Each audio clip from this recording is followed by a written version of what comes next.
Born in China in 1920 to a well-educated family, he is initiated into the art of black ink, calligraphy, poetry, and Chinese painting at a young age. His unique talent portends a future as a classical Chinese artist in a tradition that goes back over 2,000 years. But as a young man, he discovers color, the color of the great artists of the West. His destiny would forever be transformed.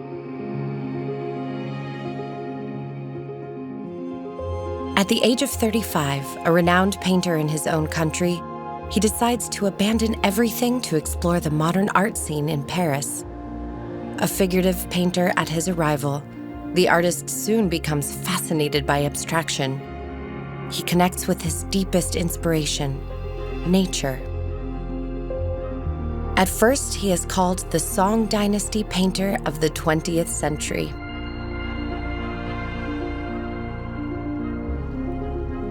In France, he forges an imaginary world of his own, full of poetry and music. His works are snapshots of a universe that seems to be in perpetual motion. He will spend his entire life perfecting his stroke, both as calligrapher and master of oil painting.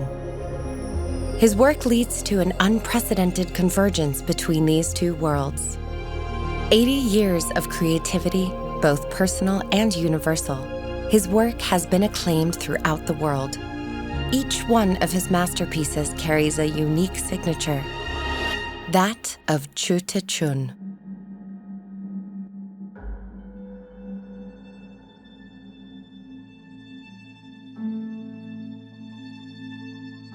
I remember his incredible modesty. It's what struck me when we first met. I was a young critic then. He was already at the peak of his career. Chu Teh-Chun hardly ever spoke of his past works. He focused on the new paths that lay ahead. Perpetually dissatisfied, he seemed driven by a very personal quest that was difficult for him to articulate. He was a silent man. Art was his only language. In his studio, everything reflected the artist and his art. Hundreds of brushes, music, poems, and ink drawings that he sketched between two paintings. At his death, Chu Teh-Chun left a considerable body of work. More than 2,500 paintings, calligraphies, monochrome washes, and ceramics. Nothing has changed in his Parisian apartment where his family continues to uncover items. I'm living in the past.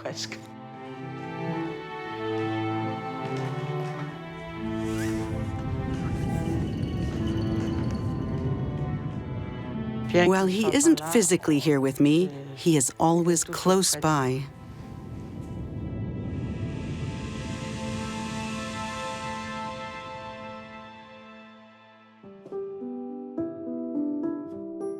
Every time he would go back to China, he would buy lots of paintbrushes.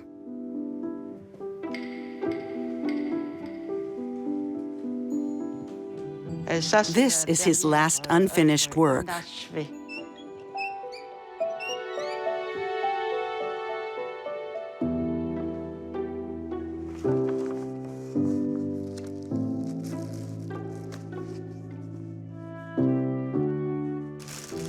These are 8 drawings from 1971.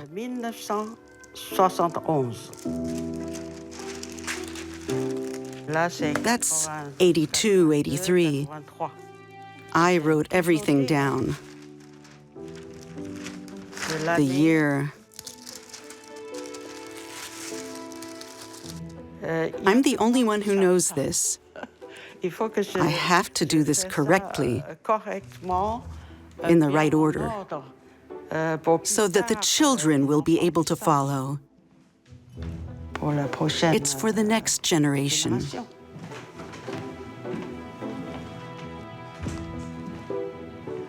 He was the first native Chinese person to be admitted in the Académie Française. He was delighted.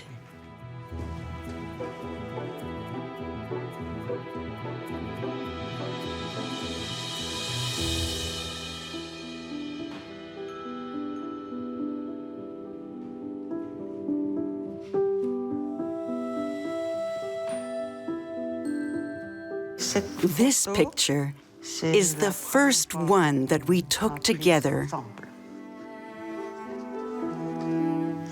It's quite important, sentimentally. This one is on the boat. It was a coincidence. He was taking a year off to go to Paris, France.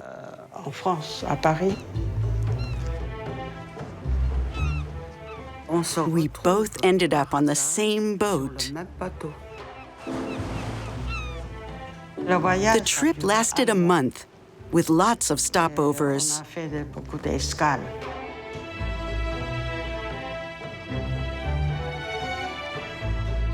It was important for him to go to France, his childhood dream. He was going to Paris to see all the works of the great masters.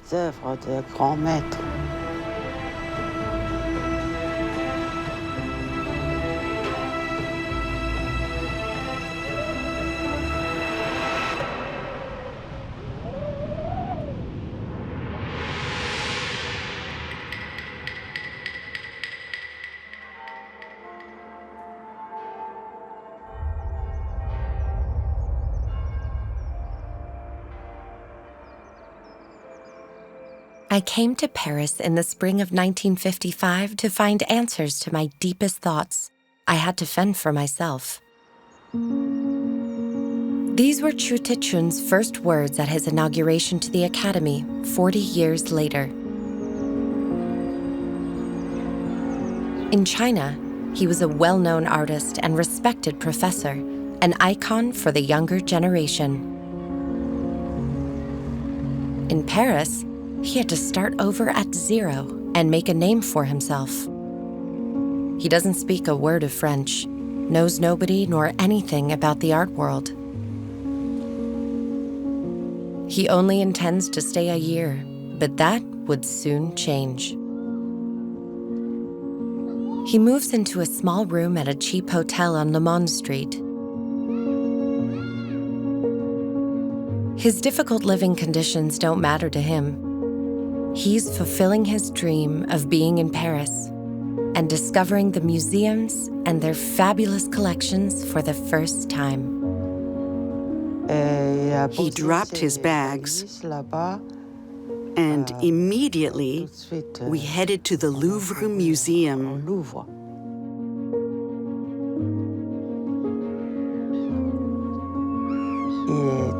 He was so incredibly happy to see the actual paintings.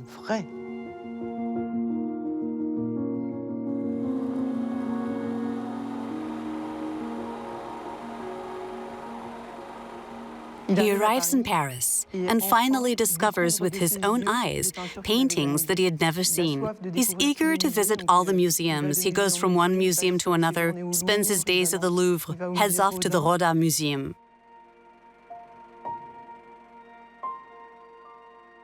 When he saw all the masterpieces of Cézanne at the Jeu de Paume Museum, he was mesmerized.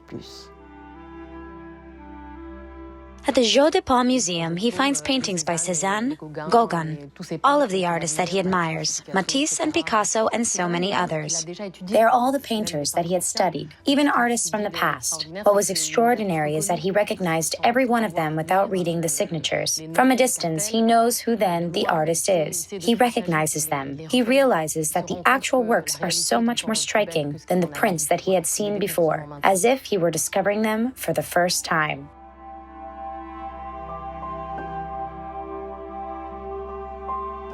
When he arrives in Paris, he follows in the steps of the Parisian artists. He goes to the Grande Chaumière, which was the illustrious artist studio at the time, and he attends classes with live models.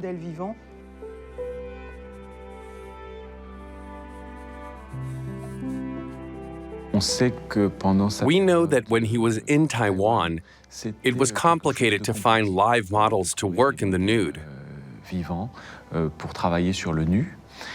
So this easy access interests Chu Teh-Chun in pursuing his dream. He's grateful to be able to work at the Grande Chaumière. He does a series of nudes which gradually melt into the sunset. There's something else in these paintings that is quite interesting, beautiful, and enlightening. And I believe it helps us to understand Chu Teh-Chun's initiation into abstraction.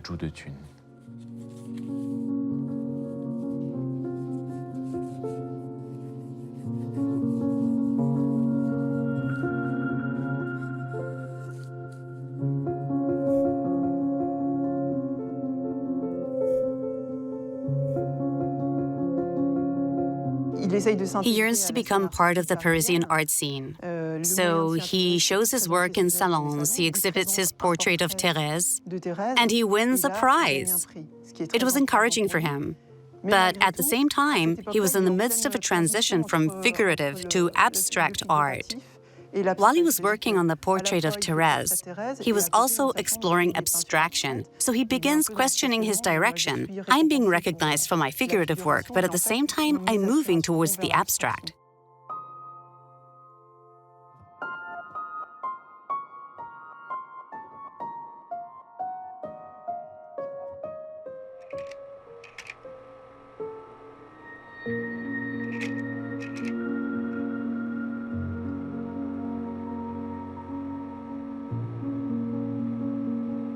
That's the view from his window. When he arrives in Paris, he rents a hotel room by the month. According to the photos, it was minuscule. The room barely measures 7 or 8 meters. It was long, narrow, with a window at the end. This is his first encounter with the city. He gazes upon stone and brick gables, which inspire him to paint urban landscapes.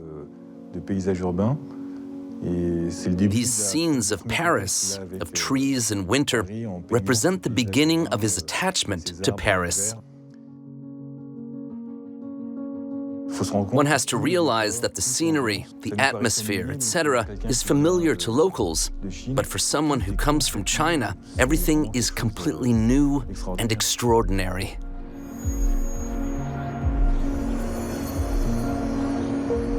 He would go to Odéon at nightfall and sketch landscapes in pencil. Then he would go back to his room and paint the landscape that was imprinted in his mind.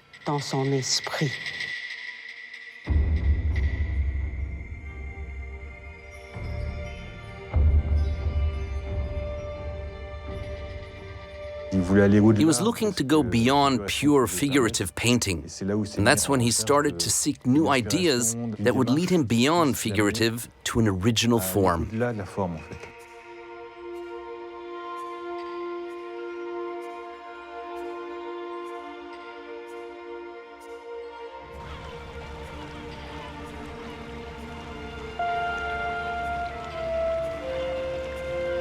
In 1956, he went to an exhibition of Nicolas de Staël. He finds in de Staël's work the freedom he was looking for. He is totally subjugated by seeing the exhibit. It helps him to understand what he himself is looking for. He admits that he had been frustrated with figurative form, but feels bound by it. So he goes into a period of soul-searching. It was a time when he was desperate to free himself from past constraints. That's why Nicolas de Staël is so important, because it's like a spark that goes off in his mind. He arrives in Paris with dreams of expressing himself in his paintings in ways he had never been able to in the past. Something was always missing. Then he encounters the abstract landscapes of Nicolas de Staël, and it triggers his imagination. He says, obviously that's it. That's the freedom I was looking for to go further in my painting.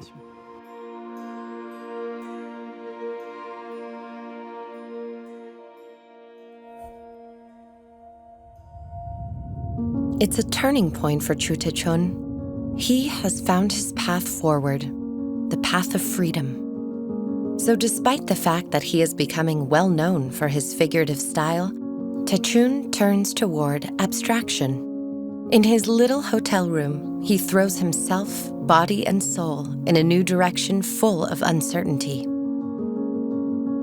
It was a tricky moment. He had saved enough money for just 1 year. He managed to make it last for 3 years by depriving himself of basic needs, by eating little, by making his own frames and canvases. He didn't want to leave Paris at that time. He was too consumed by his work.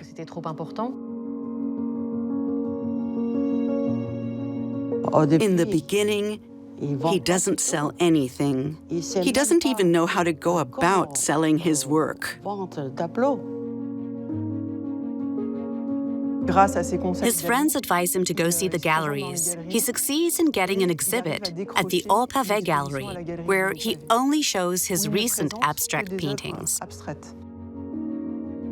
The artistic director of the Legendre Gallery, Maurice Panier, is at the exhibit.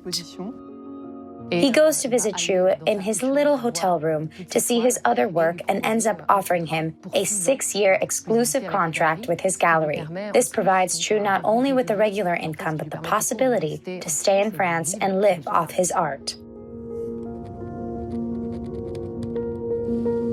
Thanks to the contract that Chu now has with the Legendre Gallery, he can afford to settle in France with Thérèse in an apartment on Ménilmontant and start a family. His first son, Iroi, is born in 1961. Each month, he is paid a salary which allows him to devote himself entirely to his art. Chu Teh-Chun becomes one of the new artists that attracts attention, intrigue. People follow him closely as he flourishes. In his living room at Ménilmontant, he begins a period of trial and error. He revisits the art of calligraphy, which deeply influences his work. Calligraphy adds a lot of vitality into the painting, a lot of precision as well. Each person can express their personality, Chun later stated. As in Chinese art, his paintings are all vertical, and nature becomes his unique theme.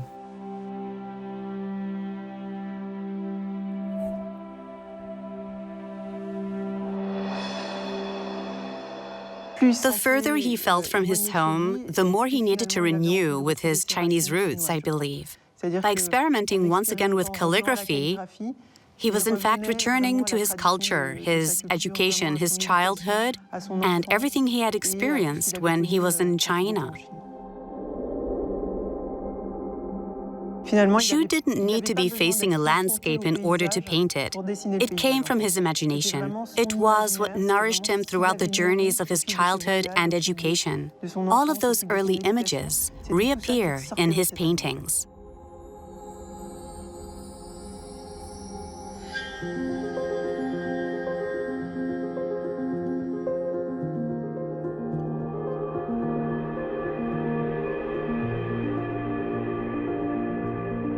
In the solitude of his studio, Chu Teh-Chun reignites the sensations of his youth and allows himself to explore the emotions of his childhood.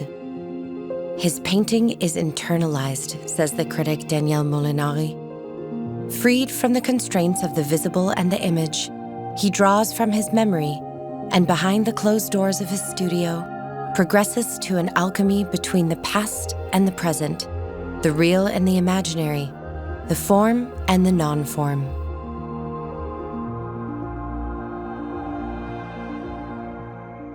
I think that in this way, he achieves all the ambitions of a traditional Chinese painter, that is to say, a synergy between the human being and the landscape.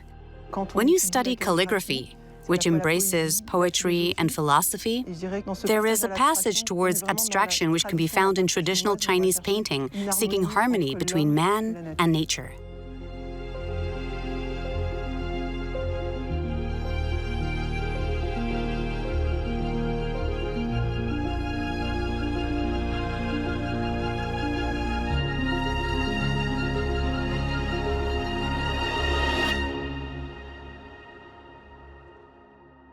Chu Teh-Chun, artist in exile, nurtures himself with his memories, images, and emotions of his past life in China. He often spoke of his home village. That's where his love of art was born.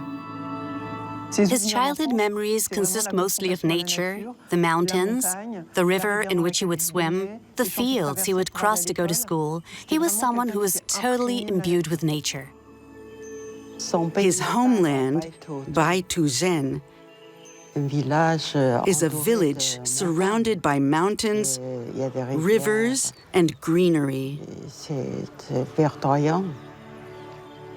He had a happy childhood there.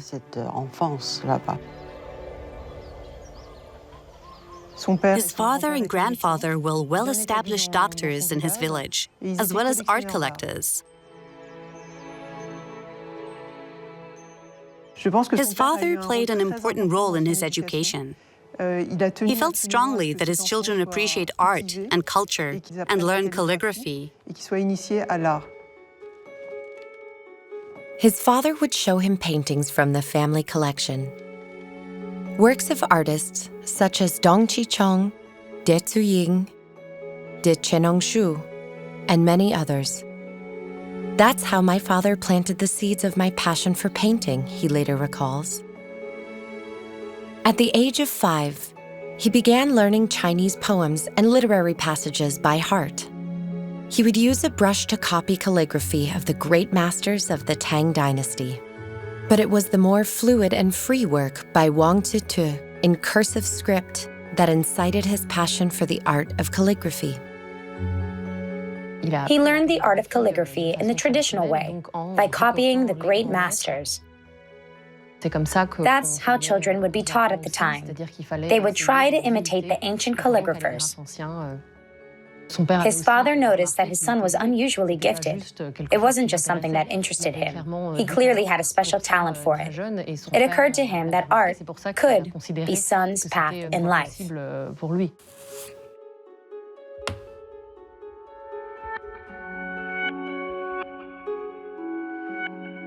From his childhood, he remembers the call of nature, those moments of freedom, the walks in the forest, his love for the mountains swimming in the nearby river in the afternoon.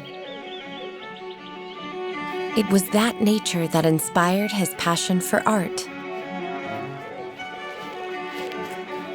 He's a teenager when his vocation becomes apparent. At 15, he makes his decision.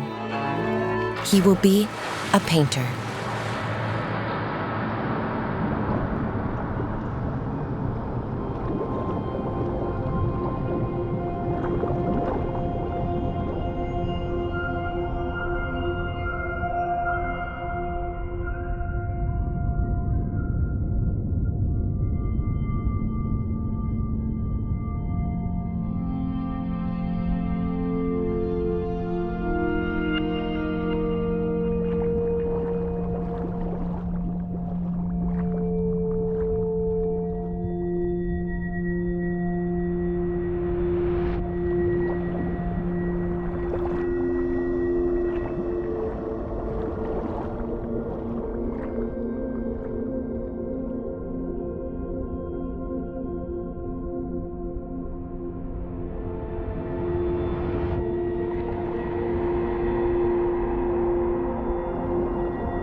Wow.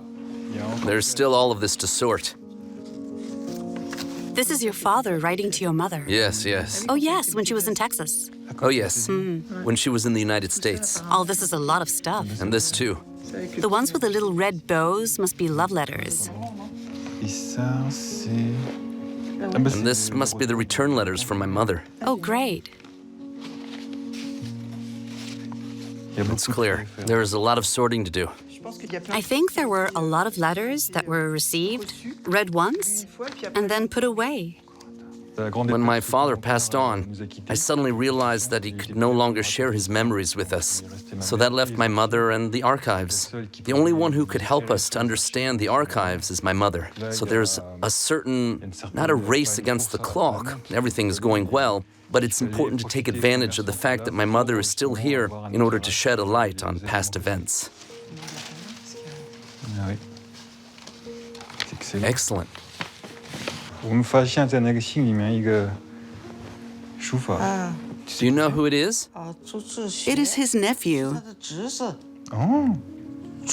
That's the family symbol. Yes, it is. It's his nephew. We should sort out all the letters from his friends. Yes. Yes. There are lots of letters from Wu Guanzhong. This one is indeed a letter from Wu Guanzhong. How are you?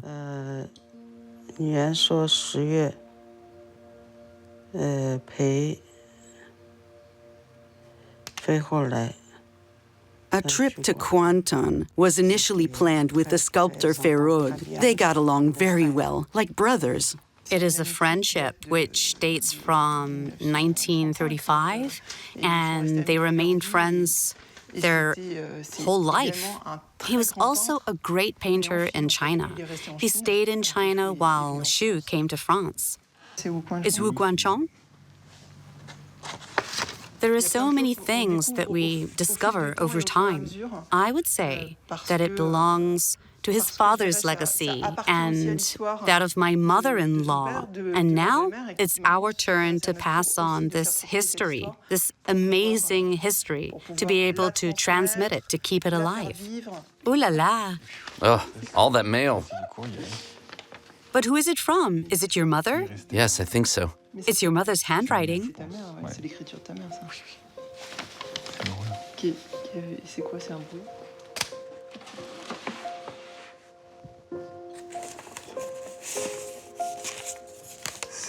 It's the mission my father gave me at the end of his life.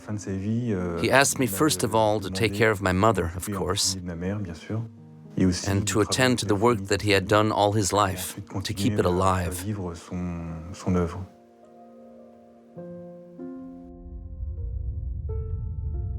It felt vital for me to go to China to better understand what influenced him.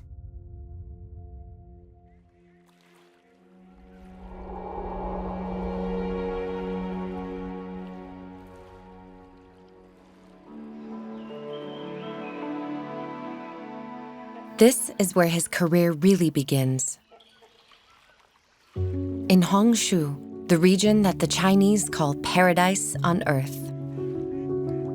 That's where the most innovative fine arts conservatory in China was located. He took the entrance exam and he passed with flying colors. He was only 15 years old. So at 15 years old, he leaves his family to go to school in Hangzhou. He discovers something he never imagined. At the time, the Hangzhou Academy was quite innovative, I would say. The school taught both traditional Chinese painting, but also Western art, because the founders of the school had all studied in Paris and had come back with the idea of teaching their students Western painting. Moreover, it was a very selective school. You had to take an extremely competitive exam to be accepted. There were only 70 students and only 7 of them in painting. They were exposed to a world that they didn't know. It was a new discovery for the young Chu, a world he had never dreamed of.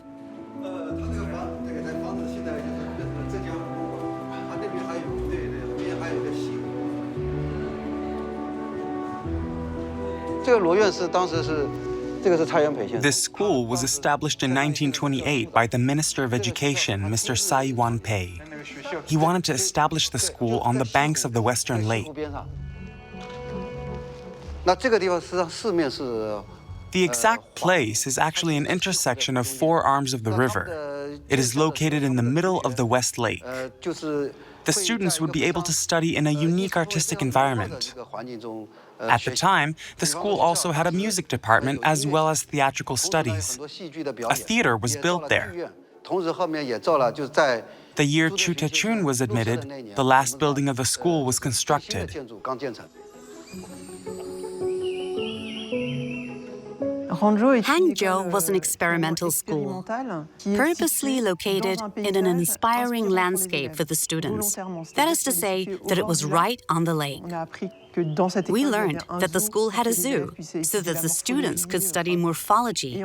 And, in fact, each class had its own boat, so that they could go and visit the lake and be inspired by it.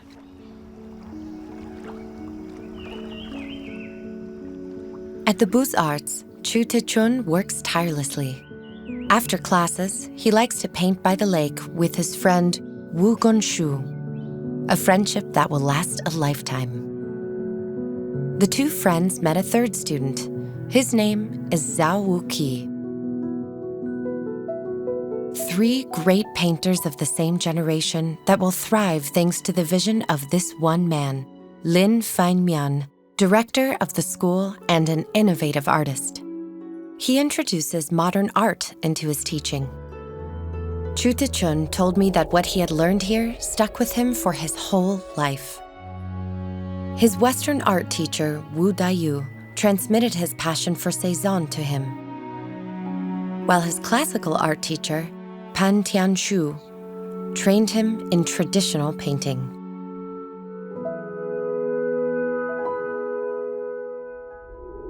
Between Chinese and Western art, Chu Teh-Chun discovered what would later become his own path.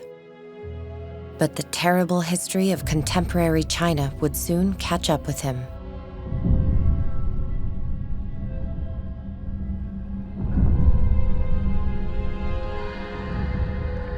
So in November of 1937, the Japanese are advancing. The whole school is forced to leave Hangzhou on the spur of the moment. Lin Fengmian decided to flee with the professors, the pupils, etc. Unfortunately, nothing had been prepared for the trip, so it was the beginning of a long, rambling voyage which would last several years.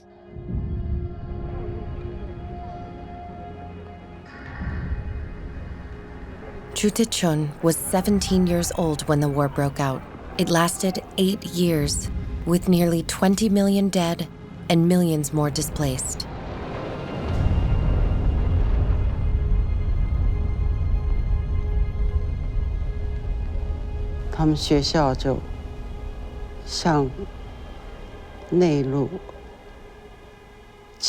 His school was exiled to the central regions.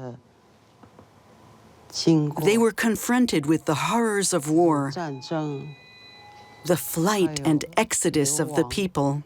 He often talked about those times.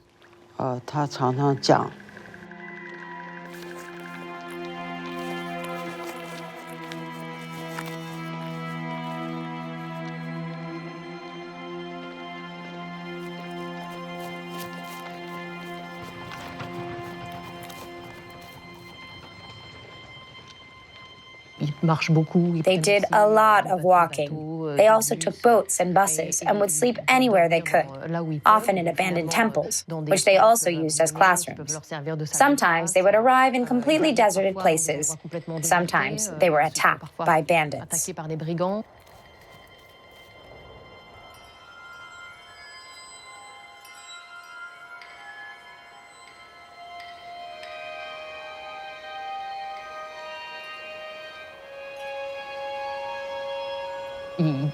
They asked the locals to give them food because they had nothing to eat. They escaped with nothing but their painting supplies and their books.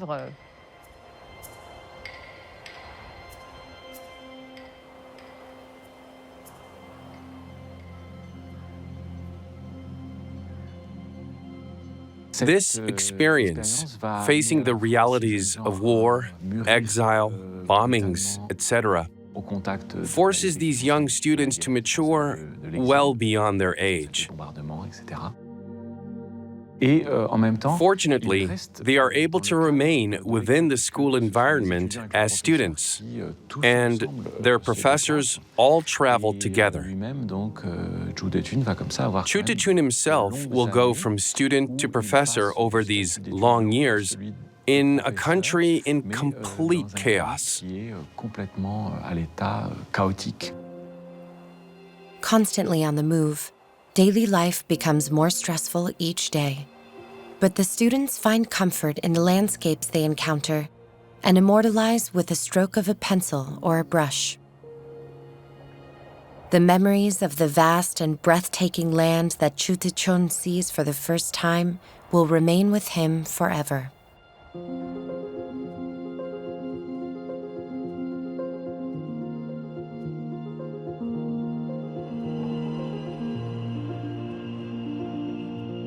The journey through China during the Sino-Japanese War lasted 3 years. And for him, I would say it was a time of exploration, because he had never seen these landscapes. He had come from his small village, he had gone to school, but he had never visited China.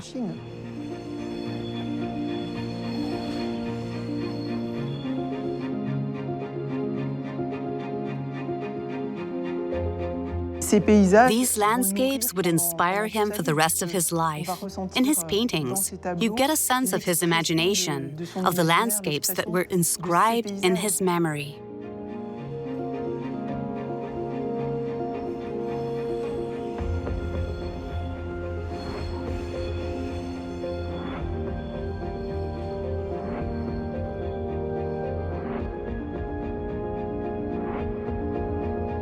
I really think that this journey was the very beginning of the work that he would later produce and be remembered.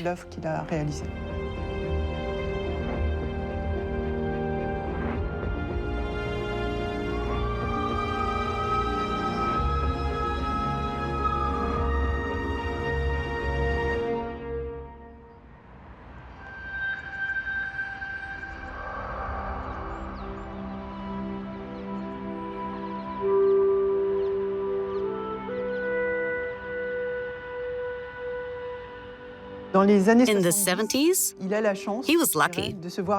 He was lucky, I would say, to be offered such a studio by the city of Paris, because now he had both his apartment and a much more spacious studio compared to where he had lived previously.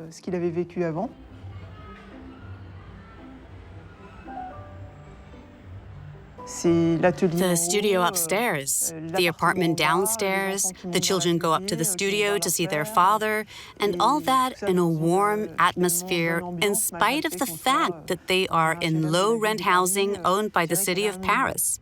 I would say that there was a kind of joie de vivre. They have friends over to the house, big dinners at home, everyone participates in the cooking. It's a joyful and peaceful atmosphere.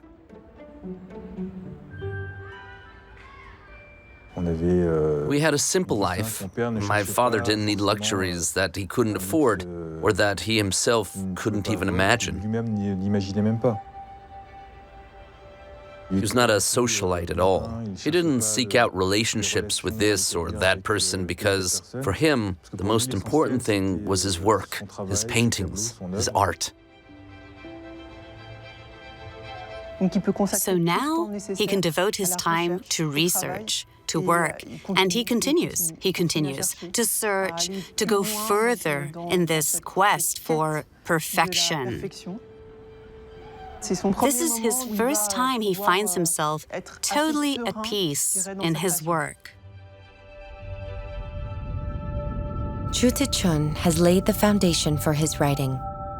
The stroke of the calligrapher has perfectly coalesced with that of the painter. The formats are larger, and the perspectives take on a greater scope.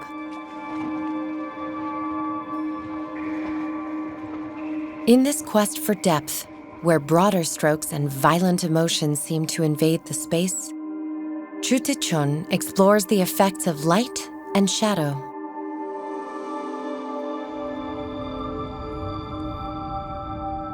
When he visits a large retrospective devoted to Rembrandt in Amsterdam, he has a revelation.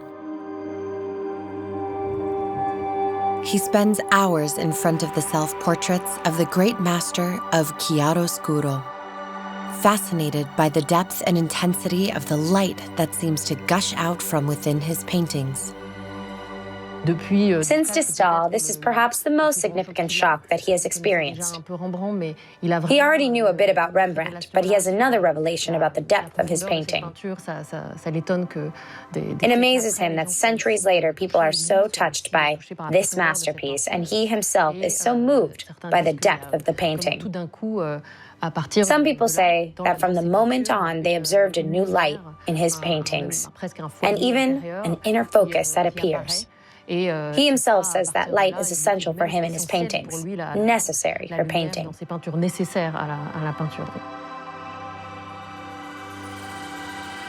Transparency, inner light, the power of color.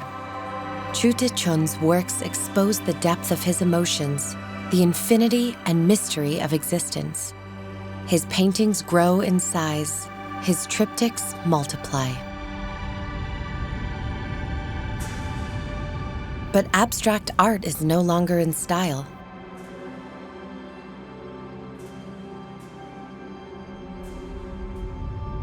Many artists are returning to figurative art. Chu Teh-Chun nevertheless persists in his own style.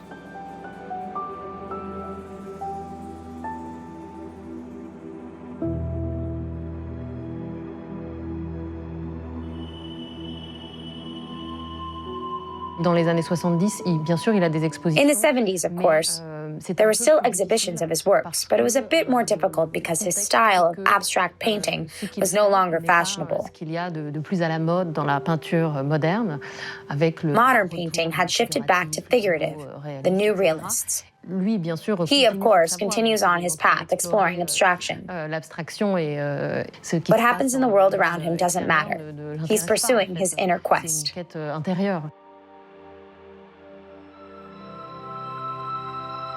The 70s is a period where we sense that the foundations have been laid, where we feel that he has found his way, he knows where he wants to go, contrary to the 60s, where it's more a period of experimentation. Here, he has found his direction. Chu Teh-Chun was invited to join the new figurative movement, but he refused. "I've worked hard to escape it," he writes. "I will continue my own way." And his obstinacy pays off. The Havre Museum devotes a first major exhibition to him. The critics gave him rave reviews. The artist offers us a marvelous journey, a vertigo of light. From his country, China, he retained this extraordinary ability to transpose light into his paintings. Rembrandt was the only European to achieve this. Chu Teh-Chun is one of the greatest figures of contemporary art.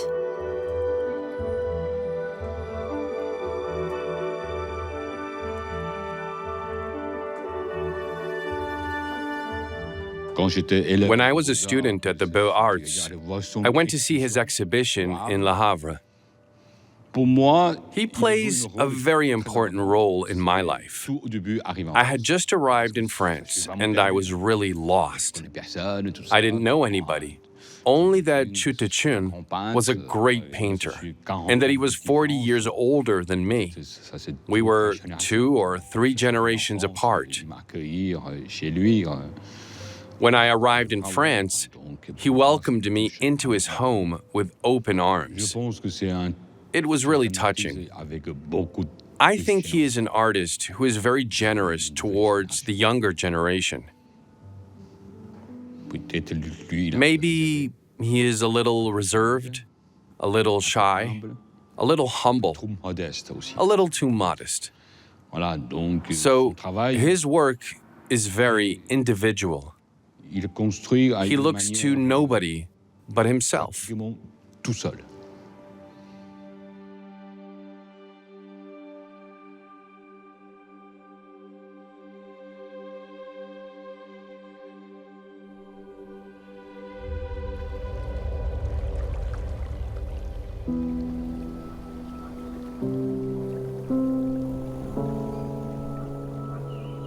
At the end of the war, the exiled School of Fine Arts can finally return home. Chu Teh-Chun decides to embark upon a voyage across China down the Yangtze River. He often spoke of his astonishing recollections of this 3,000-kilometer journey across the country, an experience that was at the same time grandiose and disastrous. Grandiose because my father was able to admire the majestic landscapes that he had only seen in the works of great Chinese painters. He spent the whole trip drawing and painting the beauty he encountered, but it was also a disaster because he loaded most of the paintings and drawings that he had done over the years on the boat, and none of it survived. As they approach their destination, Nongkyon, the crew is overwhelmed by a terrible storm. As if from nowhere, strong winds nearly cause the ship to sink. Passengers are thrown overboard. Chu Teh-Chun narrowly escapes drowning.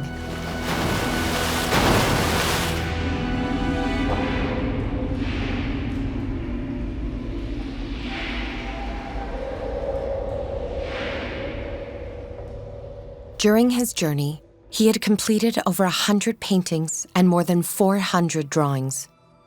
When he arrived in Nongkyon, nothing was left.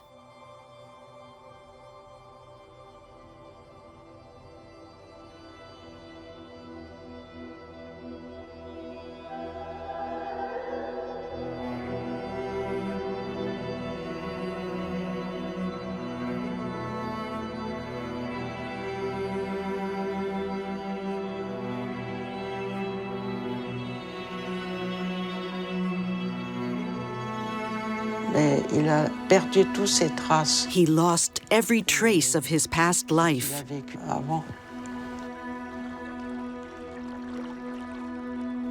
He would always say, "It doesn't matter because I have hands. I can paint." It didn't seem to matter to him. He was very philosophical about it.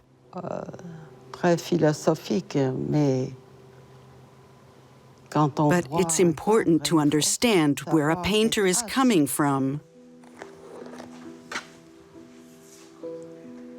This is the first volume.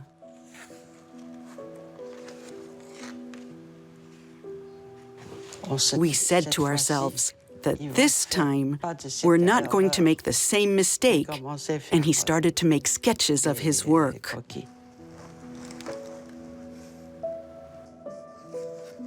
After having lost his entire artwork twice, Xu and Thérèse decided to document all of his artwork since his arrival in 1955, which is to say that since he arrived in Paris in 1955, almost nothing left the studio without him having made a small reproduction. When he first arrived, photos were just too expensive, so he would make copies in a little notebook. Later on, he would take photos. Today, we have a significant documentation, which allows us to have a rather global vision of everything that he had painted. Absolutely everything.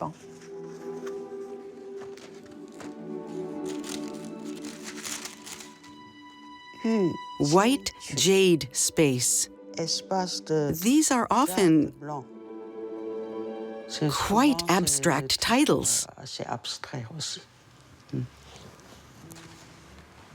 Now, these drawings are very valuable for documentation. It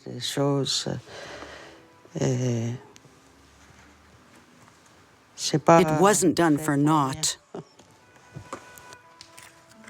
Red Rain Village, White Cloud House.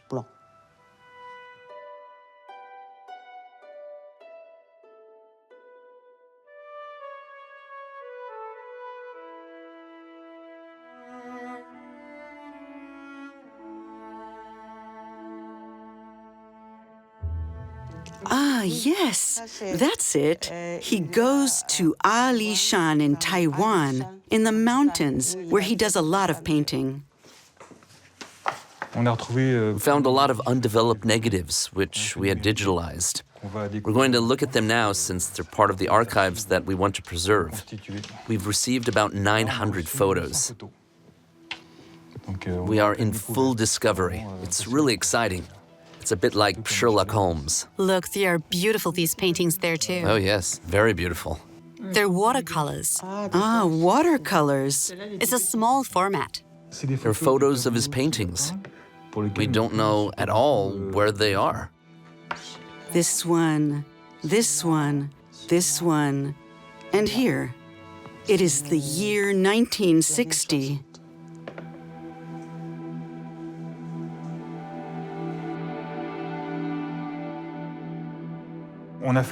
We made some discoveries while digging through the archives. We found pictures, photos, paintings that he did when he was in Taiwan.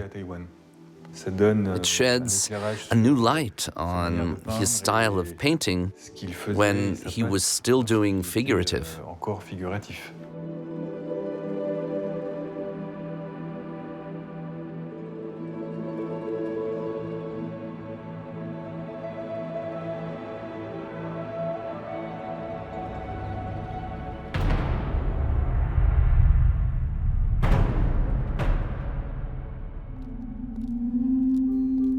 After the war, Chu Teh-Chun moved to Nonkyun, where he was hired as an art professor at the university. The artist had lost all his previous works, but he moves on. He paints relentlessly. Cézanne is one of his great sources of inspiration.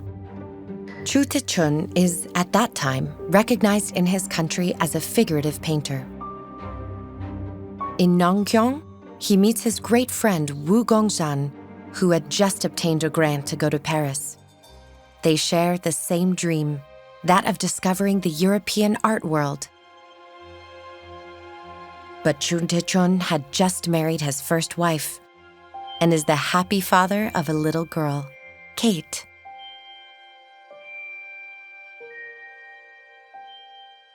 My name is Zhu Kaidi, Kate Chu. My father named me from two great artists, Picasso and Matisse. So my name is Zhu Kaidi. I think before my parents went to Taiwan, he was going to France, but for family, he has to come, we have to go Taiwan first. That's why my mother wanted to fulfill his dream. So encourage him to go.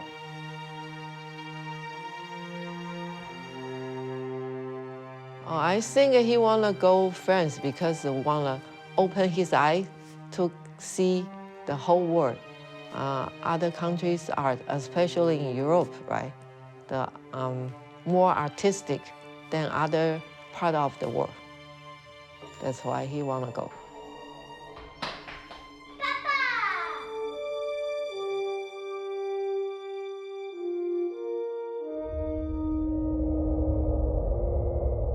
So in 1954, he had a big exhibition of his work. He obviously wanted to show his paintings, but he also wanted to raise money for the trip. He'd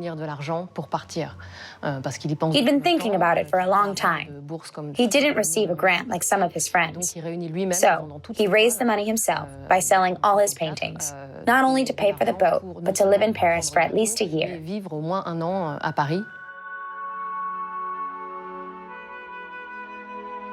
One of the rare photos of that time was taken at the entrance to the exhibition where my older sister poses in front of the panel.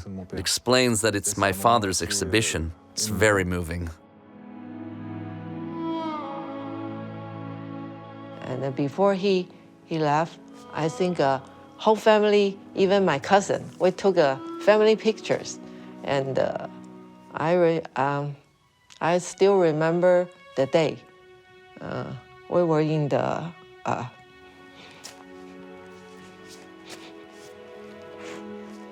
you can solve. I was not very happy. Hard to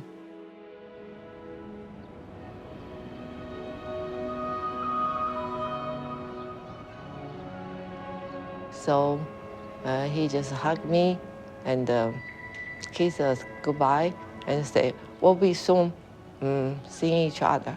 So that's all I remember.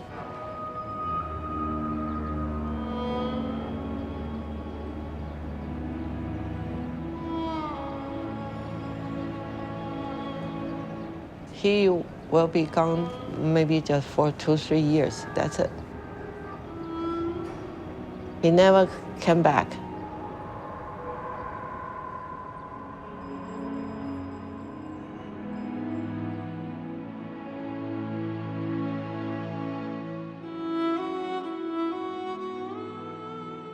I see my father again, that was 28 years later.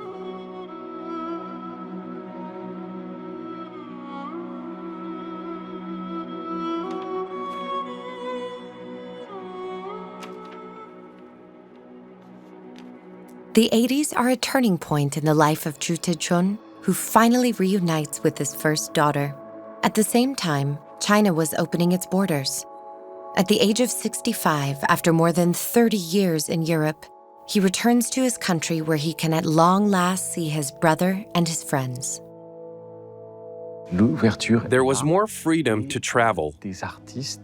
Artists that he hadn't seen for many years, like his master Ling Fenmian, were free to come back to France to exhibit in Paris.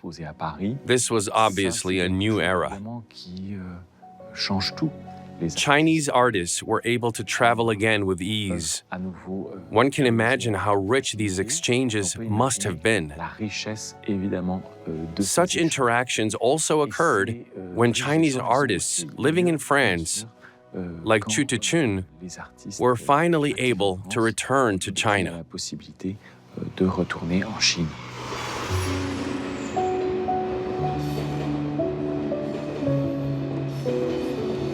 This was good news since he could reconnect, and also, I think he must have asked himself a lot of questions about what is it like now.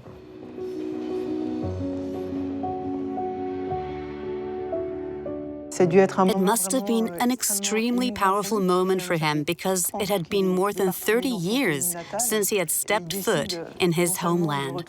He decided to return not only because he was invited by the Union of Artists, but also because he wanted to bring friends along with him to show them China, the Chinese landscapes that had so inspired him.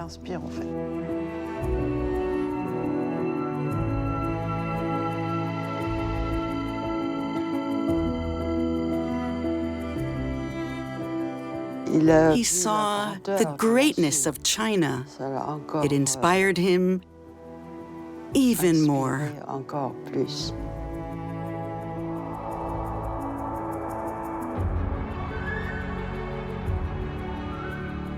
The entire period when Chu reestablished contact with China, when he reconnected with the people and the culture, clearly influenced him in a manner that can be seen in his paintings. He rediscovered the prodigious Chinese landscapes and began to work on increasingly large formats.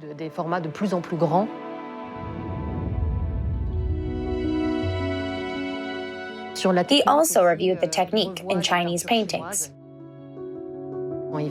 He went to Taipei, where he was given permission to go to the reserves of the Palace Museum to see the monumental paintings of the artists he most admired, those of the Song Dynasty and the art of calligraphy, the foundations of Chinese culture. He rediscovered the essence of the paintbrush, which can be observed in the points and strokes in his paintings, which emerged at this time.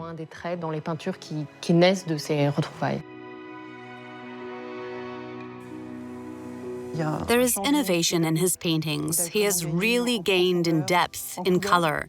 The paintings of the 70s are quite dark. Those of the 80s have very bright colors. It's the moment when his Chinese heritage begins to blend with his life in France. Both cultures having a strong influence in his life. They are intertwined. You can really see his Chinese culture and at the same time, the influence of Western culture.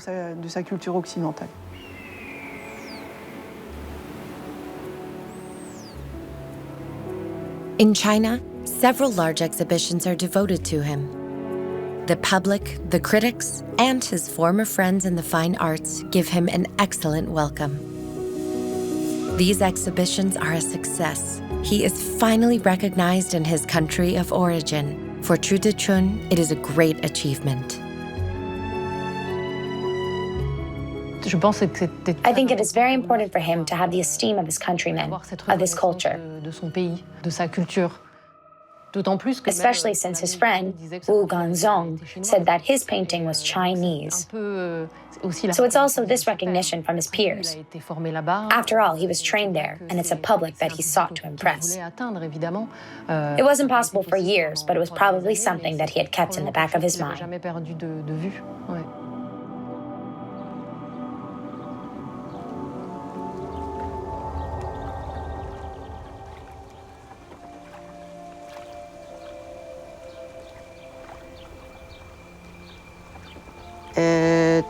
Chu loved nature,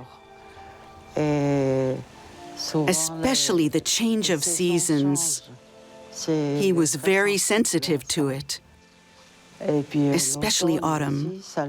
He was particularly moved by the autumn colors, the flamboyant red tones. At the same time, very reserved. It is a violent but well-ordered season, both refined and poetic. It's the emotion that he captured and expresses in his painting.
The hair, the cut, the dimple, the nose, it's got everything.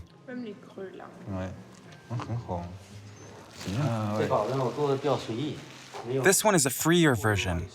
It's much less realistic. Wow. And there, the posture is precise. It looks a lot like him. Each one has a very unique expression, and you can recognize him.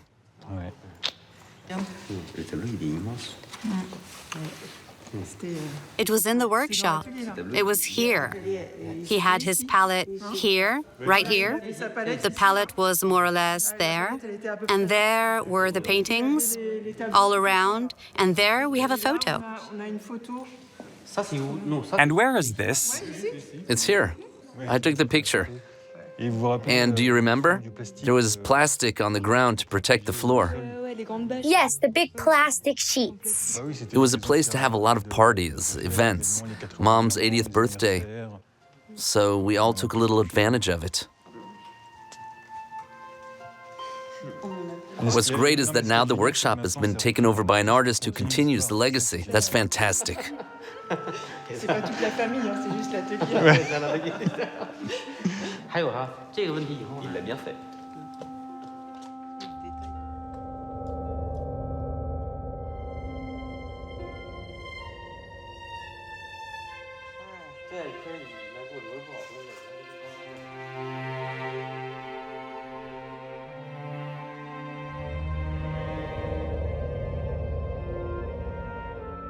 Vitry will give him the opportunity to execute his largest paintings now that he has a 200-meter workshop. The studio was always right next to the house, which allowed him to go to work in his studio every morning, to put on his music, his classical music, and to immerse himself in the universe of his art.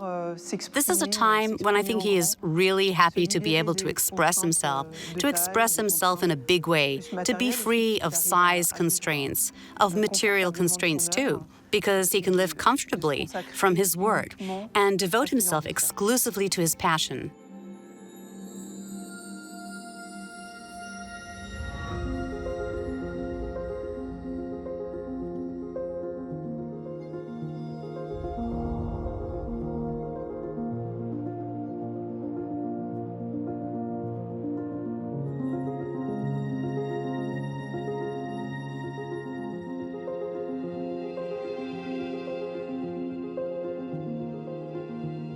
It's difficult to get him to leave his studio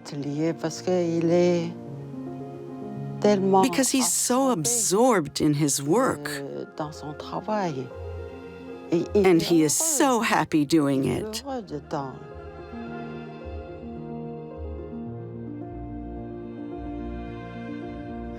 He is an extreme perfectionist. He could never be satisfied with less. He never stopped before he was content with his work.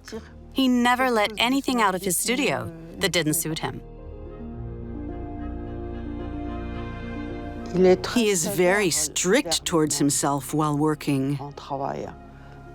He always wanted to do better, to show the best of himself. When you look at his large paintings, you can see that every square centimeter is worked on, that every stroke contributes to the composition of the painting. There's nothing gratuitous about it. He masters whatever he does, his language, etc. He insists on perfection of everything he creates. It looks like he's racing with time. He doesn't waste time. He outdoes time.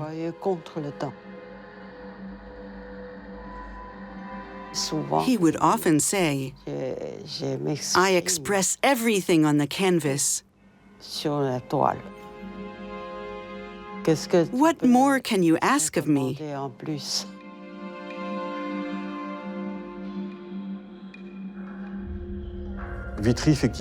Living in Vitry allowed him to thrive. In his new studio, he could finally articulate the freedom that had motivated him all of his life. In the new space, he could paint large paintings, but also return to calligraphy and wash. He had the space to diversify. He didn't want to copy Chinese painting, but he wanted to capture the spirit of Chinese painting.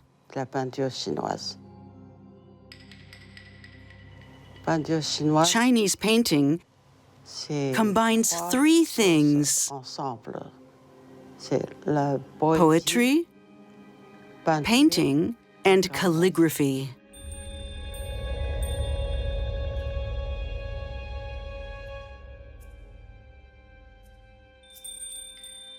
And especially in calligraphy, he practiced a cursive style which had numerous similarities with abstract painting. In China, it is said that the cursive style allows for the creativity and personality of its author to shine. Alone in his studio, Chu Teh-Chun transcribes ancient poems, but it is only later that he decides to exhibit his work. It was a revelation. The experts who discovered these works were subjugated by the intensity of the ink, the rhythm of the characters, the pauses, and the admirable composition of the page. It was the work of a master. And above all, he appreciates poetry. He finds that painting and poetry are almost inseparable. Something indescribable. It fascinates him.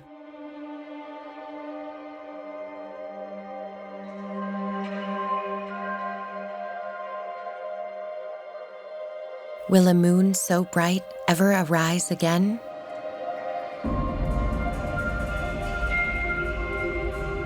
Drink a cup full of wine and ask of the sky.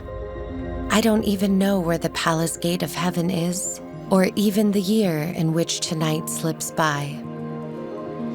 I want to return riding the whirlwind, but I feel afraid that this heaven of jasper and jade lets in the cold. Its palaces rear so high, I shall get up and dance with my own shadow. From life endured among men, how far a cry.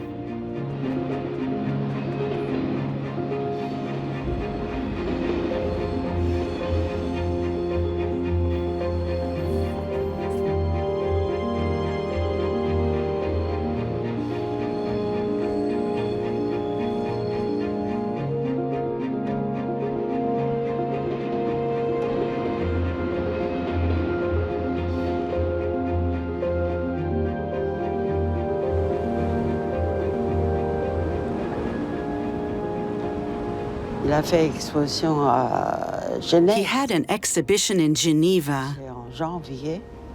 It was in January, and there was a snowstorm.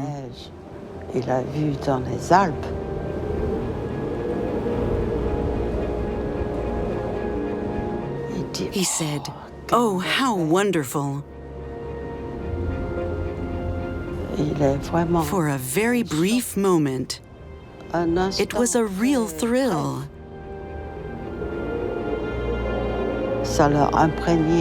It impressed him. And it became eternal. And yet, just a passing image.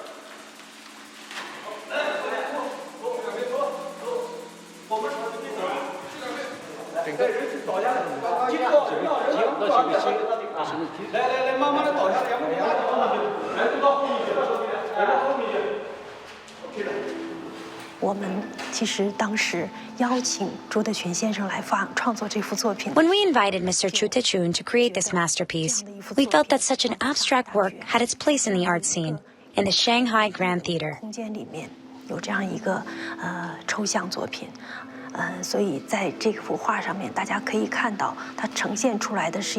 As you can see, this painting represents a scene full of vitality with shimmering colors. This view also symbolizes a renewal of culture in Shanghai and in China. This idea was applauded by the entire Shanghai public at the time. In our opinion, this chef-d'oeuvre represents an ode by the artist to the motherland. From this point of view, this work is very important to us. It is the most precious treasure of the Shanghai Grand Theater.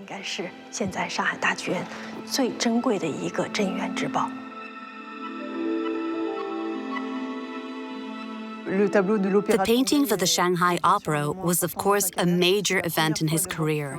It was the first time that he executed such a large painting in which he combined his technical skills, his poetry, and his musicality. He called the painting Festive Symphony. It was, of course, done for the opera, but it also shows that, in fact, there was a close relationship between poetry, music, and painting. It encompassed them all.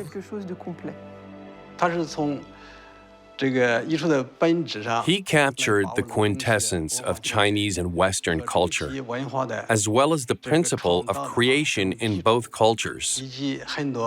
By mastering many techniques, he found a very personal style.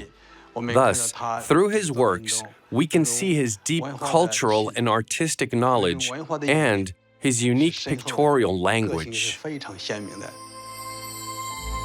Such a monumental piece is a great feat for an artist who, until now, has worked on more modest formats. Placed at the entrance of the Shanghai Grand Theater, it offers him even greater acclaim. The artist seems to have found a new inspiration. At the beginning of the 21st century, each new painting is a masterpiece. Despite his advanced age, Chu Teh-Chun takes on new challenges and dares to use new materials in his painting. His hands are worn by time, but his gestures remain flawless. His ceramics are now exhibited in the most famous museums. Chu Teh-Chun's unique writing on porcelain fits perfectly into the long history of Chinese porcelain.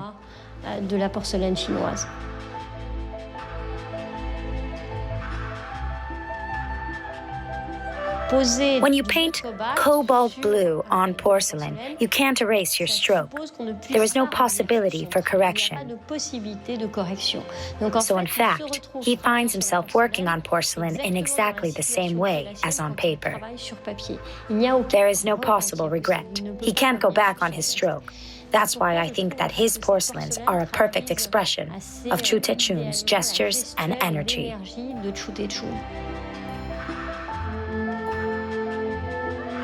Chu Teh-Chun had always sought to master both Western painting and Chinese art.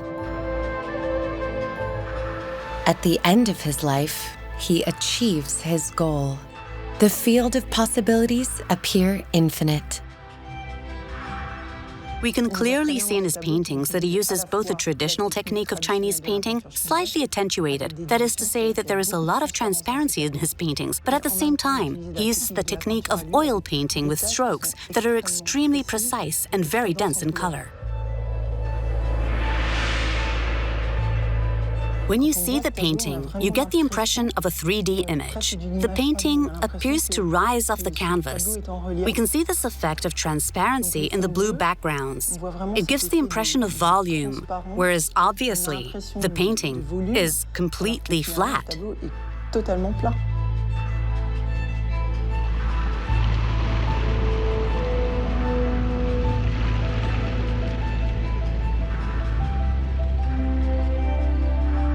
In fact, at the beginning of the 21st century, he masters his technique to the extent that he feels free to let his imagination run wild, to create, and his paintings become imposing, prodigious.